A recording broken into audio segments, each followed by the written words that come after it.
සුබ දවසක්. ඔන්න මං අද ඔයගලන්ට ගෙනාව ගොඩාක් ප්‍රයෝජනවත් රෙසිපි එකක්. කුරක්කන් කියන්නේ අපිට ටිකක් කන්න අමාරු කෑමක් නේ. අද මං ඔයගලන්ට කියලා දෙනවා කුරක්කන් රසට කන්න පුළුවන් විදිහක්. අද අපි හදන්නේ කුරක්කන් කොත්තුවක්. අපිට මේකට අවශ්‍ය කරන කුරක්කන් කෝප්ප දෙකක්, හාල් පිටි කෝප්ප භාගයක්, ලුණු තේ හැඳි එකක්. දැන් මේ ටික හොඳට කවලම් කරගන්න. අද මම මේ ඉදිරිපත් කරන කුරක්කන් කොත්තුවට කැමති නම් ලයික් එකක්, කමෙන්ට් එකක් දාන්නමින් ආදරණීය ඉල්ලීමක් කරනවා. සාමාන්‍ය වතුර පොඩ එකතු කරගෙන හොඳින් බැටර් එකක් හදාගන්න. පොඩි අය කුරක්කන් කන්න අකමැතිනේ. මේ විදිහට කුරක්කන් කන්න දෙන්න බලන්නකෝ.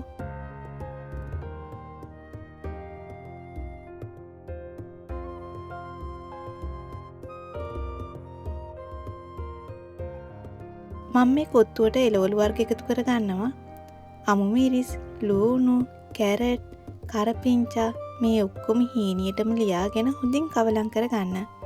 ඔයාට මේකට ගෝවා වුණත් එකතු කර ගන්න පුළුවන්. ලීක්ස් එකතු කර ගන්නත් පුළුවන්. ලුණු ටිකක් එකතු කරලා ඒ වගේම කෑලි මිරිස් චුට්ටකුත් එකතු කරලා හොඳින් කවලම් කර ගන්න.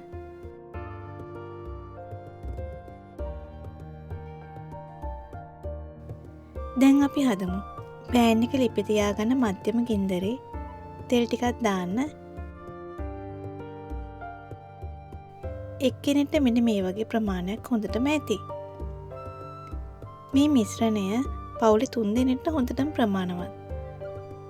ඔයා කැමති ප්‍රමාණයක් එළවලු මිශ්‍රණය දාගෙන මෙන්න මේ වගේ හැන්දෙන් තද කර ගන්න. ඊට පස්සේ එළවලු මතු පිටට තෙල් තේ හැන්දක් විතර එකතු කර ගන්න. ඔයා කැමති නම් වැඩිපුර තෙල් එකතු කර ගන්නත් පුළුවන්, බටර් එකතු කර ගන්නත් පුළුවන්.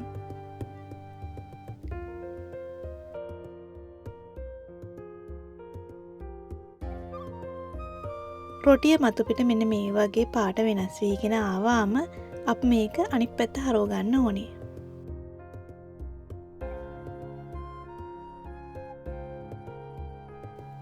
අනිත් පැත්ත හරවගත්තට පස්සේ ඔයා කැමති ප්‍රමාණයට මෙන්න මේ වගේ කෑලි කරගන්න ඕනේ.